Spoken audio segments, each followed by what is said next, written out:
যারা স্বৈরাচার হাসিনা মাফিয়া হাসিনার বাণীতেই বাণী ঢালতো, তার লেখাই লিখতো, সেটা থেকে আপনাদের এই সাংবাদিক বাংলাদেশ সাংবাদিক ঐক্য জোটের মাধ্যমে আমি একটা মেসেজ দিতে চাই। সেটা হচ্ছে ওই স্বৈরাচার হাসিনার মদত দিক থেকে বেরিয়ে আসতে হবে। আপনাদের সত্যটা প্রকাশ করতে হবে, আপনাদের গর্জন দিতে হবে। কিভাবে গর্জন দিতে হবে? লেখার মাধ্যমে। একটা হচ্ছে রাজপথে ছাত্র দলের নেতারা আমরা যেভাবে গর্জন দেই, আপনাদের কলমের মাধ্যমে গর্জন দিই এই জাতিকে, যেন সামনের দিকে কোনো স্বৈরাচার এদেশে সৃষ্টি না হতে পারে, সেই ভূমিকা পালন করতে হবে।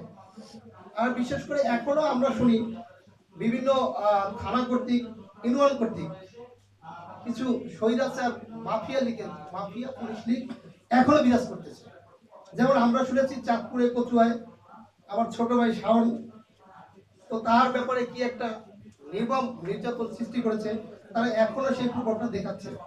আমি আপনাদের কাছে সেই বিষয়ে বিনীত অনুরোধ জানাবো যে আপনারা এই স্বৈরাচার প্রশাসন থেকে শুরু করে যে যত বড় নেতাই হোক না কেন, যে যত বড় প্রভাবশালী ব্যক্তি হোক না কেন, তার অন্যায়টাকে আপনারা তুলে ধরবেন।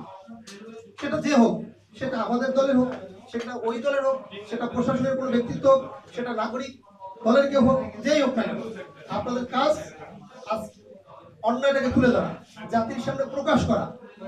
তো সকলকে ধন্যবাদ জানিয়ে আমার সংক্ষিপ্ত বক্তব্য এখানে শেষ করছি। আসসালামু আলাইকুম।